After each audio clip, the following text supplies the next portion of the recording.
ये करता है कि आप रूल्स न तोड़ोगे या तोड़ोगे, आपका मैटर करता है। आप रूल्स तोड़ोगे तो लॉसेस होते रहेंगे और रूल्स न तोड़ोगे तो आप ओवरऑल 1 साल के अंदर आप प्रॉफिटेबल रहोगे अगर 1 साल, 1.5 साल लगेगा। तो hello everyone, welcome back to my another vlog. तो गाइस आपका स्वागत है गाइस मेरे व्लॉग में। तो गाइस आज अगस्त 15 जुलाई 2026। ओके। तो गाइस आज मैं आपको ट्रेडिंग के बारे में, ट्रेडिंग की साइकोलॉजी क्या होता है वो आज आपको बताने वाला हूँ। ओके। तो लास्ट तक देखना आपको बहुत पसंद आएगा। तो चलिए हम इस व्लॉग को स्टार्ट करते हैं गाइस। तो गाइस ट्रेडिंग साइकोलॉजी क्या होता है और ट्रेडिंग में उसका क्या इंपॉर्टेंट है गाइस।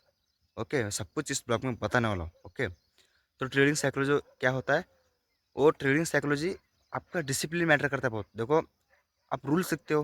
ओके, रूल्स कौन से रूल्स मैं आपको बताता हूँ। मैं मेरा ट्रेडिंग क्या रूल्स है। ओके। तो मैं सबसे पहले डेली लिमिट ऑर्डर, मतलब ट्रेड का लिमिट सेट करता हूँ। मैं कितना ट्रेड करूँगा डेली में। ओके, एक दिन में कितना ट्रेड करूँगा और कितनी रिस्क रिवॉर्ड के साथ करूँगा और कितना रिस्क लेकर करूँगा। ये मेरे ट्रेडिंग साइकोलॉजी का मेन 3 पॉइंट है। ओके। देखो, मैं डेली 2 ट्रेड करता हूँ। दोनों ट्रेड में 500 का रिस्क, मतलब 0.5% में रिस्क लेता हूँ गैस। 1%। ओके। ट्रेडिंग का मेरा डेली का रिस्क होता है। एंड गैस रिस्क और 1:2 का बेटर होना चाहिए, आगे ही होना चाहिए, कम नहीं होना चाहिए। और मिनिमम 1:2 एंड मैक्सिमम कितने में हो सकता है आपका, आपके डिपेंड करता है। ओके। तो थर्ड गैस, तो कोई भी आप ट्रेडिंग के वक्त आप टेंशन में हो, मतलब आप प्रेशर में हो, कुछ भी वगैरह, मतलब आप ड्राइविंग करके बहुत थक गए हो, उस दिन ट्रेडिंग आपको अवॉइड करना चाहिए। आपको 100% लॉस ही होगा उस दिन, आपको प्रॉफिट नहीं होगा। क्यों होगा? तो ट्रेडिंग में ऐसा क्यों होता है, लॉसेस क्यों होता है? आपका माइंडसेट इतना स्ट्रांग होना चाहिए कि गाइस ट्रेडिंग में, तो फ्री माइंडसेट रख के ही आपको ट्रेडिंग करना चाहिए, नहीं तो आपको लॉस ही होगा।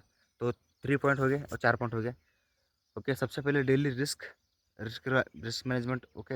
And risk reward, and risk कितना लेना चाहिए, 1%, 2%, आपके हिसाब से, आपके कैपिटल के हिसाब से आपका रिस्क मैनेजमेंट बनता है। तो मेरा कैपिटल लगभग 1 लाख रुपए है, तो मैं 0.5% रिस्क होता है, मेरा 500 का रिस्क बढ़ता है एक दिन का। मैं ऐसे कैलकुलेट करता हूँ बस। ओके। मैं दो डेली दोन ट्रेड करता हूँ। ओके। एंड मेरा रिस्क रेट 1 से 2 के आगे होता है। ये मेरा तीसरा रूल। एंड मैं कभी भी टेंशन में या प्रेशर में कुछ, मैं बहुत थक गया था उस दिन, मैं ट्रेड को अवॉइड करता हूँ बस ट्रेड करने के लिए। ओके। आपको डेली जर्नल मेंटेन करना है guys। जर्नल मेंटेन ही करना है। ओके। क्यों मेंटेन करना है कि आपको समझ नहीं आएगा कि आपको क्या गलती हो रही, वो मेंटेन करना है आपको। और पांचवा, ट्रेंड के हिसाब से ट्रेड करना है। ट्रेंड के अगेंस्ट ट्रेड करोगे तो आपको लॉस नहीं रहोगे, ओवरऑल लॉस में रहोगे। क्यों लॉस में रहोगे? कि मार्केट हर स्ट्रेटेजी का काम नहीं करती, बट आप ट्रेंड के हिसाब से ट्रेड करोगे तो आपको 90% एक्यूरेसी आपको, मतलब क्लियर हो जाएगा कि आपको ट्रेंड के हिसाब से आप ट्रेड कर रहे हो। ओके। ये आपको बहुत क्लियरली देता है कि ट्रेडिंग में क्या होता है। ओके। तो 7वां रूल क्या होता है कि आपको समझ में आना चाहिए कि ट्रेडिंग कितने लॉसेस पर रुकना चाहिए। हम देखो, लगातार आपको 3-4 दिन लॉस हो गया ना, आपको ट्रेडिंग उस दिन मतलब ब्रेक लेना चाहिए कुछ दिन, एक 8 वाड़ा का, एक 7-8 दिन का ब्रेक लेना चाहिए। क्यों लेना चाहिए? कि लगातार लॉस होगा तो आप प्रेशर में आ जाओगे, तो आपको ट्रेडिंग अच्छी तरह से आपको समझ में नहीं आएगा उस दिन। ओके। आप लगातार लॉसेस में होगा ना guys, तो ट्रेडिंग को अवॉइड करो कुछ दिनों के लिए। 7वां रूल्स हो गया। और 8वां रूल्स क्या बनता है कि गाइज ट्रेडिंग में लोन लेकर कभी भी ट्रेड नहीं करना चाहिए। क्यों ट्रेड नहीं करना चाहिए? कि लोन लेकर आप ट्रेड करोगे आपको लॉसेस होगा। 100% बोलता हूँ मैं, मेरे को भी लॉसेस हो रहा है अभी, मैं एक्सेप्ट करता हूँ बस। लॉसेस 100% होता है बस। कौन सा भी ट्रेड हो उसको लॉसेस नहीं होता है, लेके उसको मेरे सामने 100% लॉसेस होता है ट्रेडिंग में। ओके। तो बस मैं, लोन लेकर ट्रेडिंग कभी भी नहीं करनी चाहिए। अपने पैसों से करो, मतलब कुछ ना कुछ काम करके अपने पैसे जमा करो। ओके। तो आपके लिए बहुत मैटर होगा। आपको लॉस होना, तो आपको माइंडसेट ये बोलेगा कि लोन का पैसा है, मैं कैसे चुकाऊंगा, यहाँ पे लॉस हो रहा है, आपको टेंशन मतलब माइंडसेट में और एक टेंशन आएगा। तो इसलिए आपको अच्छे से ट्रेडिंग नहीं कर पाएंगे और आप और लॉसेस करते रहोगे। और 10वां पॉइंट, ओवर ट्रेडिंग नहीं करना चाहिए। तो डेली लिमिट सेट होना चाहिए कि मैं इतना ही ट्रेड करूँगा और मेरा रूल्स को नहीं तोड़ूंगा। तो ये मैटर करता है साइकोलॉजी ट्रेडिंग का।